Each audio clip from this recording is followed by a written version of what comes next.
Iran fought a war that makes Putin envious, and Russia wants to copy their homework. The US-Iran ceasefire ink isn't even dry, yet Medvedev stated online, Trump agreeing to the 10-point plan is a success for Iran.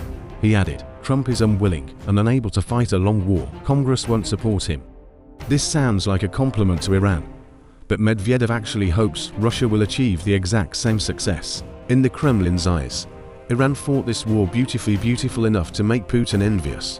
How exactly did Iran win this war? By enduring, despite over a month of US and Israeli bombings, a struggling economy, and targeted assassinations. The Revolutionary Guard is still launching their 100th wave of counterattacks, with more on the way. Meanwhile, US anti-war sentiment has exploded.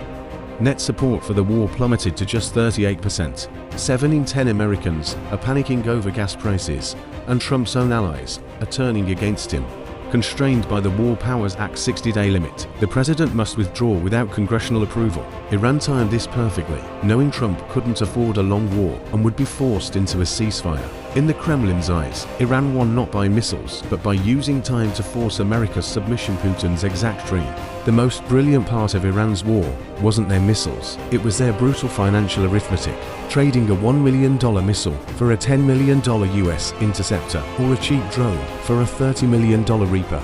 Using cheap weapons to bog down the US and force a ceasefire is the exact asymmetric warfare Russia envies. Russia has spent years in Ukraine fighting a bloody, head-to-head war of attrition with tank charges and artillery barrages. Iran, however, fought a war of costs, using minimal resources to inflict maximum financial damage on the enemy. For the Kremlin, Iran's exact path can't be replicated, but their tactics can certainly be copied. If Russia can flexibly bog down the West instead of trading body counts in the Donbass, that's a true strategic victory. Medvedev is thrilled because Trump agreed to discuss the 10-point plans that the US effectively accepted Iran's terms, demanding US troop withdrawals, lifting sanctions, and giving Iran control of the Strait of Hormuz. Isn't a negotiation. It's a surrender document that Trump signed. That's why Medvedev said Iran won. Applying this to Ukraine, Russia is simply waiting for the day the West breaks and accepts their terms. Medvedev's underlying message is clear. If Trump can surrender to Iran, he can eventually surrender to Russia. Iran also handed Russia a massive geopolitical gift, blockading the Strait of Hormuz and skyrocketing global oil prices. Russia's Urals crude surged past $116 a barrel, nearly doubling their budget benchmark and pulling in $760 million daily. Despite Ukrainian drone strikes on their refineries, this massive energy windfall gives Russia's finances a huge breather. In the Kremlin's view, war is a strategic asset. Iran fought the proxy war, while Russia collected the energy dividends at home. What Putin envies most is Iran's proxy network, Hezbollah in the north, Houthis in the Red Sea, and Iraqi militias. Iran dragged the US and Israel into a quagmire without getting their hands dirty, a much smarter approach than Russia's frontal assault.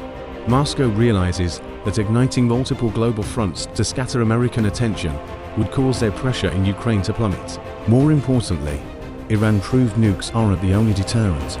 Medvedev noted, Iran already tested its nuclear weapon, the Strait of Hormuz. This means Russia learned a new strategic path.